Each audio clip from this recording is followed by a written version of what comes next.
बाबा जी और हुजूर जी की प्यारी साध संगत जी, राधा स्वामी जी संगत जी।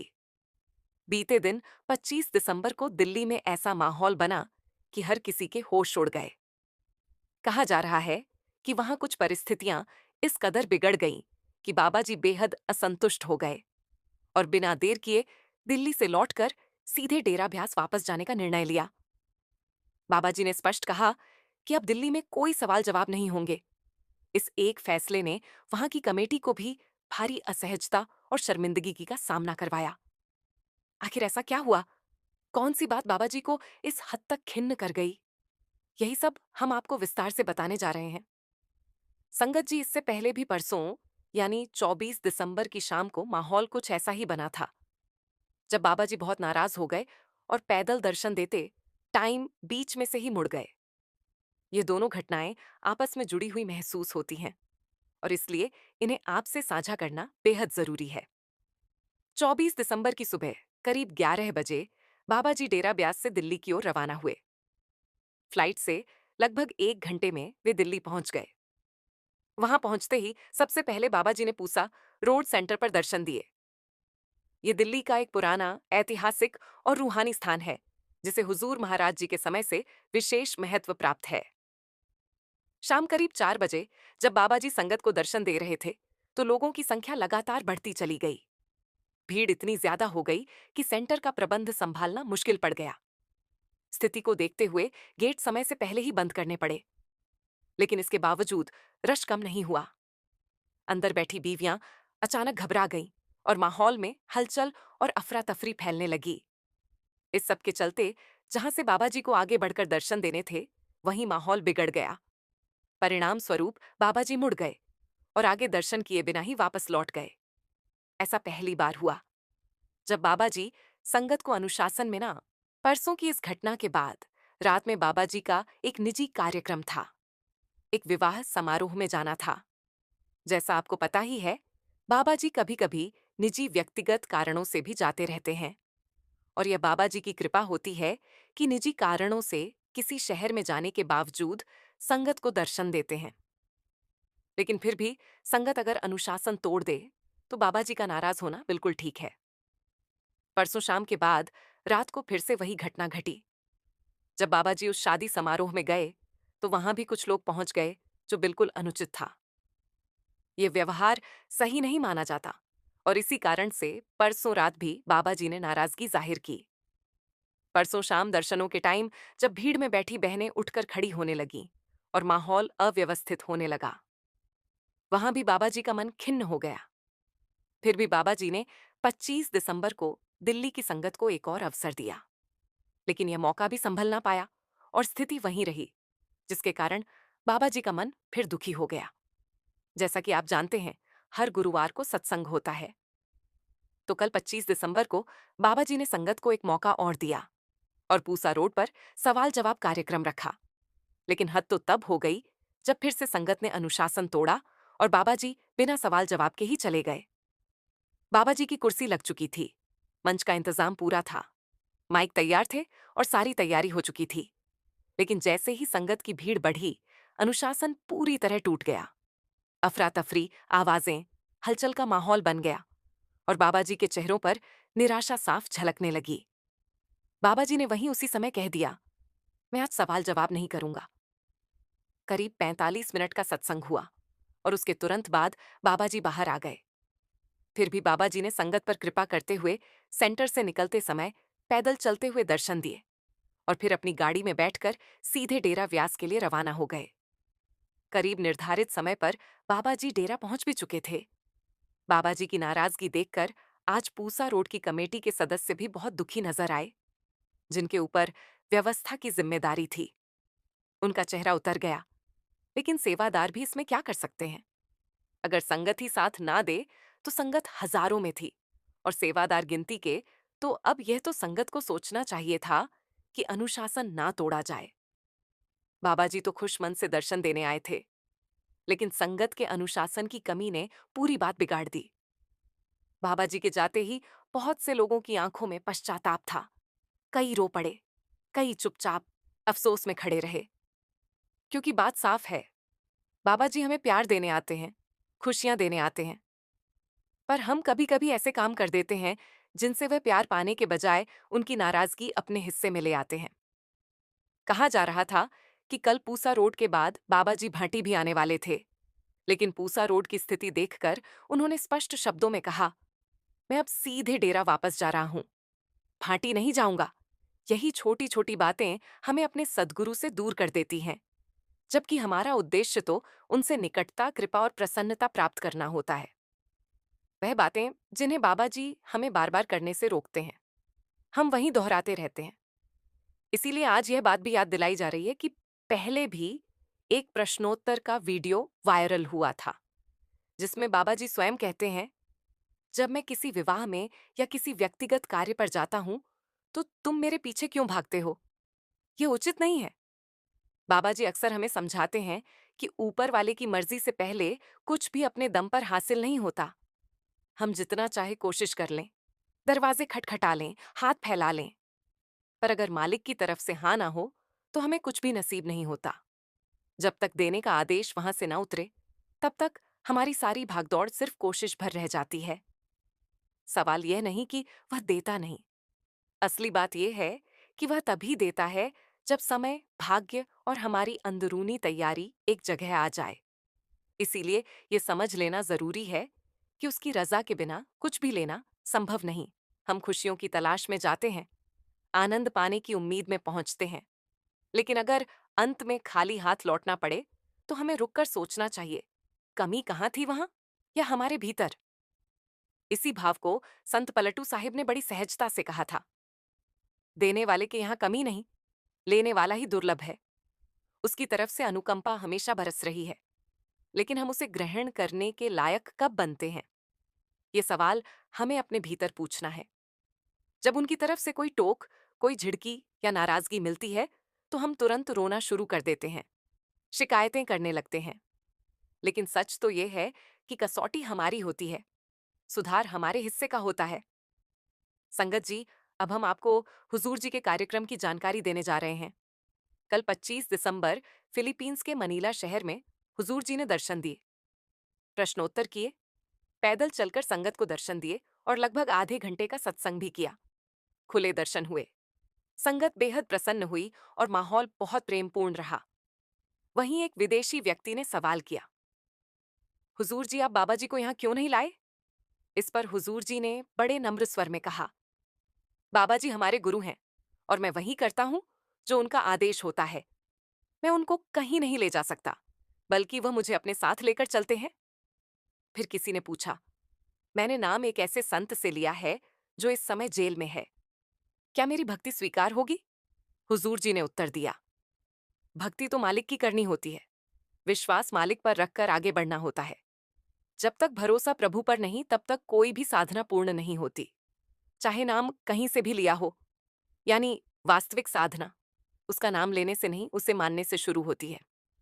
जब विश्वास एक दिशा में टिकता है, तो परमात्मा भी देखता है कि यह प्रयास कर रहा है, बढ़ना चाहता है, और फिर वही हमें अपने योग्य बनाने लगता है। संगत जी, आइए अब आपको व्यास पंडाल में घटी एक और घटना सुनाते हैं, जब एक बुजुर्ग अंकल जी ने चलते सत्संग में चोला छोड़ दिया था। संगत जी, जब बाबा जी मंच पर विराजमान होते हैं, लाखों की भीड़ उनके सामने बैठी हो, फिर भी हर जीव का हाल उनके ध्यान में होता है। उन्हें प्रत्येक व्यक्ति की पीड़ा, अवस्था और भीतर की स्थिति का आभास रहता है। हम ऐसा यूं ही नहीं कह रहे, बल्कि इसका एक जीवंत उदाहरण है। एक सत्संग के दौरान लाखों की संगत के बीच बैठे एक बुजुर्ग सेवादार ने धीरे धीरे शांत भाव में अपना चोला त्याग दिया। वह चलती संगत में ही परमधाम को प्रस्थान कर गए। और अद्भुत बात यह है कि बाबा जी को मंच पर बैठे बैठे ये सब पता चल गया। ये बुजुर्ग सेवादार बड़े महाराज जी के समय में नामदान प्राप्त कर चुके थे। सिर्फ 20 वर्ष की उम्र से ही यह डेरा और सेवा से ऐसे जुड़े कि पूरी जिंदगी उसी समर्पण में काट दी। इनकी सेवा, इनकी निष्ठा और इनकी भक्ति को शब्दों में बांध पाना मुश्किल है। रात रात भर भजन सिमरन करना इनके लिए उतना ही सरल था जितना हमारे लिए एक गिलास पानी पी लेना। जब ये ध्यान में बैठते, तो सूरज तुरंत भीतर उठ जाती और इन्हें मालूम ही नहीं पड़ता कि कब रात ढलकर सुबह बन गई। जिस दिन इनका चोला छूटा, उस दिन ये अकेले ही डेरा आए थे। घर वालों का कहना है कि ये अक्सर अरदास किया करते थे, हे मेरे सतगुरु, जब भी इस देह को छोड़ना हो, अंतिम क्षण में भी भीतर और बाहर हर ओर आप ही हो। मेरी अंतिम सांस भी आपके दर्शन में ही समर्पित हो। और वही हुआ। जिस प्रेम और भावना से जीवन व्यतीत किया था, उसी भाव में विदा हो गए। संगत जी, आप सभी जानते हैं, जब बाबा जी का सत्संग होता है तो 2 से 3 लाख का पंडाल भर जाना कोई विशेष बात नहीं होती। इतनी विशाल भीड़ में भी एक जीव की अंतिम यात्रा बाबा जी के ध्यान में थी। यही तो सतगुरु की रहमत है। उस दिन पंडाल में लगभग 3 लाख से अधिक संगत बैठी थी। बाबा जी मंच से सत्संग फरमा रहे थे और सब श्रद्धा से सुन रहे थे। उसी भीड़ में वह बुजुर्ग सेवादार भी अकेले आए थे और सामान्य संगत की तरह जमीन पर बैठकर सत्संग का आनंद ले रहे थे। बढ़ती उम्र के बावजूद उनका शरीर बहुत चुस्त दुरुस्त था। सेवादार अक्सर उन्हें कुर्सी पर बैठने का आग्रह करते, पर वे मुस्कुराकर कहते, अरे अभी मैं बूढ़ा कहाँ हुआ हूँ, जवान हूँ, जमीन पर ही बैठूंगा। और यह सुनकर आसपास के सेवादार भी खुशी से मुस्कुरा देते। संगत जी उसी दिन जब वह पंडाल में बैठे सत्संग सुन रहे थे, तो अचानक उनका शरीर आगे को झुक गया। पास बैठे लोगों ने सोचा कि वे गहरे ध्यान या समाधि में चले गए हैं, इसलिए किसी ने उन्हें छेड़ने की आवश्यकता नहीं समझी और सत्संग सुनते रहे। लेकिन बाबा जी की दृष्टि वहां तक पहुंच चुकी थी। वे समझ गए थे कि उनका एक प्यारा उनकी संगत में बैठा हुआ चोला त्याग चुका है। बाबा जी ने मंच से ही बहुत हल्के और संकेतपूर्ण इशारे से एक सेवादार को बुलाया। उस इशारे का अर्थ समझते ही 2 सेवादार तुरंत उस बुजुर्ग सेवादार के पास पहुंचे। उन्होंने अत्यंत सम्मानपूर्वक उन्हें सीधा लिटाया और उनके ऊपर एक चादर ओढ़ा दी। यह दृश्य देखकर आसपास बैठे लोग समझ गए कि उन्होंने अपने सांसारिक शरीर को छोड़कर यात्रा आगे बढ़ा दी है। दोनों सेवादारों ने उन्हें गोद में उठाया और बहुत आदर के साथ पंडाल के बाहर ले गए। उस दिन सत्संग समाप्त होने के बाद बाबा जी कोठी में जाने के बजाय सीधे उस कक्ष की ओर बढ़े जहां उस बुजुर्ग सेवादार का शरीर रखा गया था। बाबा जी कुछ देर वहां मौन बैठे रहे, जैसे किसी अनकहे संवाद में लीन हो। फिर धीमे स्वर में सेवादारों से कहा, इनके परिवार को सूचना दे दो। इतना कहकर बाबा जी वहां से चले गए। सेवादारों ने उनके परिचितों से जानकारी लेकर परिवार का नंबर ढूंढा और घर पर फोन कर दिया। ये खबर सुनते ही उनके बेटे, बहुएं और पत्नी तुरंत घर से रवाना हो गए और थोड़ी ही देर में डेरा पहुंच गए। जब बेटों ने उन्हें घर ले जाने की तैयारी की, तब उनकी पत्नी ने विनम्र स्वर में कहा, यदि अनुमति हो तो इनका अंतिम संस्कार यहीं डेरे में ही किया जाए।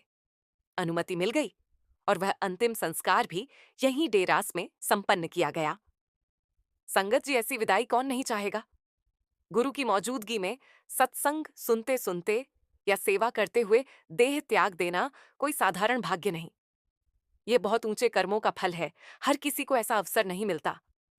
इसके लिए पूरी जिंदगी समर्पण, अभ्यास, सेवा और प्रेम में बितानी पड़ती है। गुरु से ऐसा रिश्ता रातों रात नहीं बनता। सिर्फ सोच लेने से, सिर्फ बोल देने से या सिर्फ शब्दों में अदास कर देने से दया बरस नहीं जाती। कृपा मांगने से पहले इंसान को अपने भीतर वह पात्रता भी बनानी पड़ती है। सिर्फ कहना काफी नहीं, चलना भी पड़ता है। सिर्फ इच्छा काफी नहीं, समर्पण चाहिए। सिर्फ शब्द नहीं, पूरी आत्मा चाहिए। संगत जी, बाबा जी हमेशा समझाते हैं कि लफ्जों में कहने से कुछ हासिल नहीं होगा। जी, हमें करनी में जाहिर करके दिखाना पड़ जी। जब हम बिना नागा 2.5 घंटे भजन सिमरन करेंगे, तब जाकर मालिक हमसे रिश्ता जोड़ेंगे। लेकिन हम सोच लेते हैं कि यहाँ वहां माथे टेक लेते हैं। बाबा जी के स्वरूप के आगे भी सुबह शाम माथे टेक लेते हैं। बस इतना ही बहुत है। संगत जी, अगर मालिक से रिश्ता जोड़ना इतना आसान होता, जी तो पापी आदमी भी पाप करने के बाद माथे टेक लेता और मालिक उसको माफ कर देता।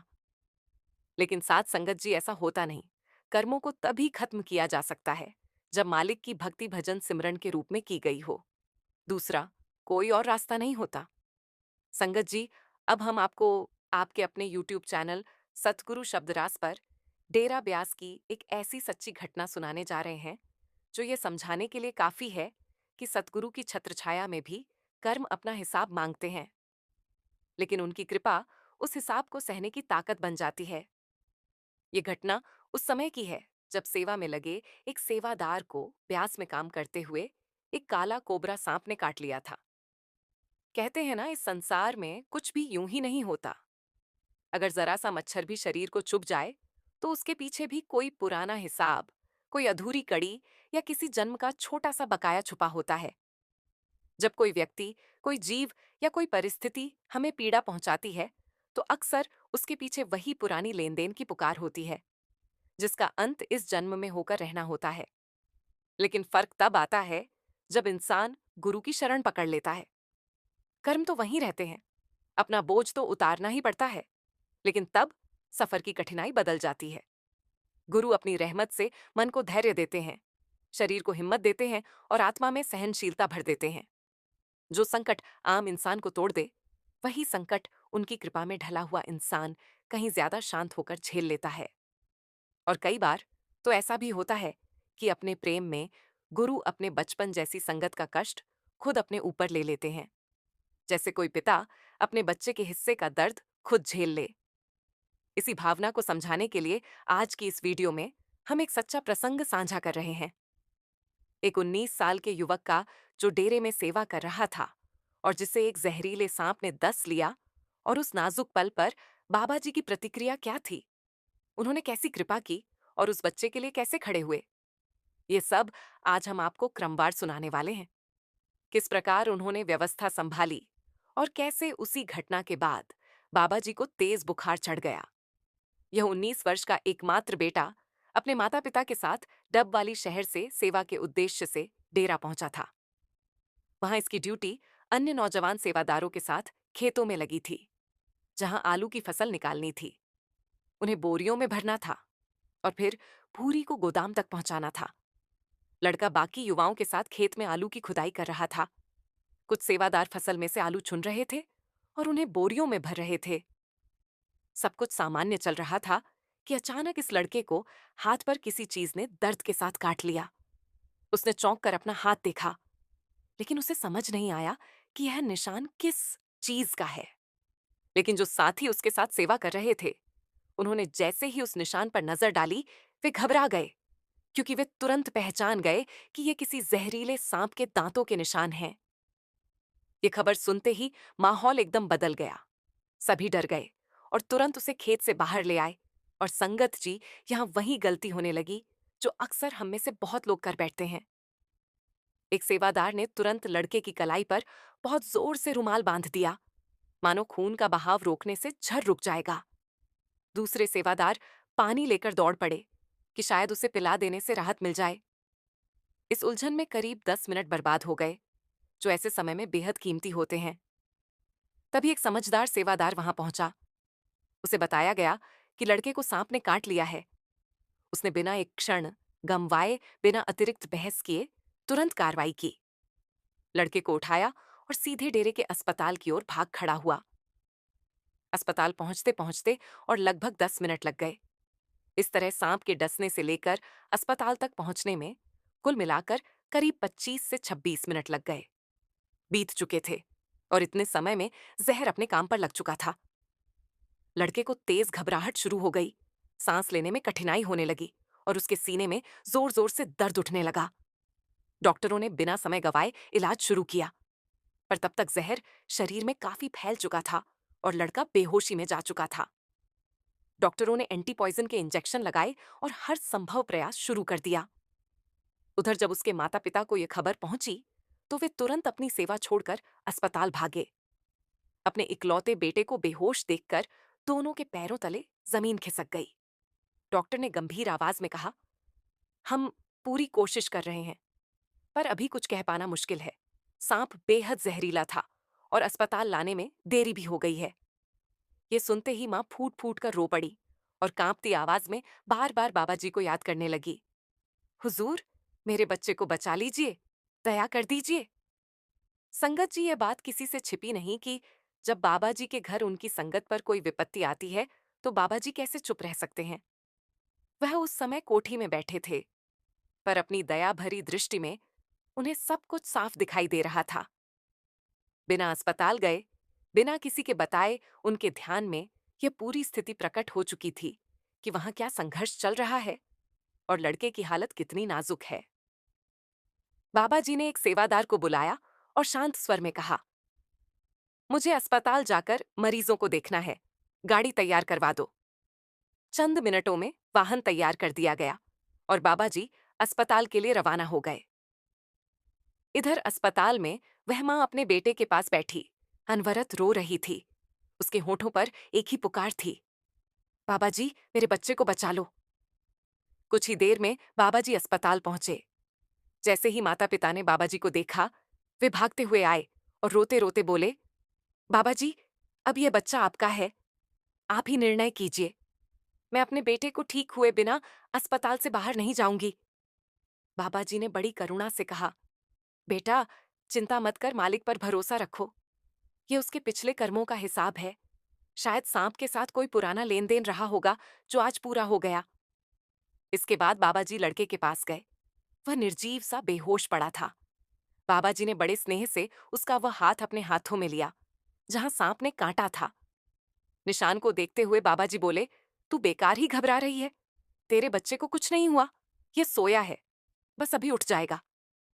सांप मामूली था, घबराने की कोई बात नहीं। डर की वजह से बेहोश हुआ है, जहर की वजह से नहीं। थोड़ी ही देर में आंखें खोल देगा, तुम बस धीरज रखो। ये बात कहकर बाबा जी अस्पताल से वापस अपनी कोठी लौट आए। थोड़ी देर बीतने के बाद वह लड़का होश में आने लगा। डॉक्टरों ने तुरंत उसका ब्लड टेस्ट किया और सब हैरान रह गए। उसके शरीर में जहर का एक भी निशान नहीं था। डॉक्टरों को समझ नहीं आया कि इतने कम समय में जहर कहाँ गायब हो गया। इलाज जारी था, पर रिपोर्ट साफ बताती थी कि जैसे जहर को किसी ने छूकर ही मिटा दिया हो। कुछ समय बाद लड़के को उसके माता पिता के साथ अस्पताल से छुट्टी दे दी गई। शाम तक घर पहुंचते पहुंचते उन्हें पता चला कि अस्पताल से लौटते ही बाबा जी को तेज बुखार हो गया था और वे सीधे अपने कक्ष में चले गए थे। जब यह खबर सेवादारों और संगत के कानों तक पहुंची, तो सबकी समझ में एक ही बात आई, जो जहां लड़के के शरीर में था, बाबा जी ने अपनी कृपा से उसे अपने ऊपर ले लिया। ये सुनकर वह मां फूट फूट कर रोने लगी और कहती रही, बाबा जी मेरा इरादा कभी नहीं था कि मेरे बच्चे का दर्द मेरे सद्गुरु को सहना पड़े। मेरी गलती माफ कर दीजिए, मुझे क्षमा कर दीजिए। संगत जी बताया जाता है कि उसके बाद 2 दिनों तक बाबा जी को तेज बुखार रहा, पर जिस बच्चे की हालत नाजुक थी, वह पूर्ण रूप से ठीक हो चुका था। यही सद्गुरु की रहमत है। वे हमारे दुख अपने ऊपर ले लेते हैं, हमारी तकलीफें खुद सह लेते हैं और हमें आभास तक नहीं होने देते कि हमारे लिए उन्होंने क्या क्या झेला। संगत जी, अब जाते जाते एक और छोटी सी घटना सुनते जाइए कि कैसे बाबा जी हमारी किस्मत का लिखा भी बदल सकते हैं। एक व्यक्ति था जो बेहद गरीब था। हालत इतनी दयनीय थी कि 2 वक्त की रोटी जुटाना भी उसके लिए एक चुनौती बन चुका था। एक दिन किसी ज्ञानी मनुष्य ने उससे कहा कि उसकी यह दरिद्रता अचानक नहीं आई। बताया गया कि पिछले जन्म में वह कोई साधारण इंसान नहीं बल्कि एक राजा था।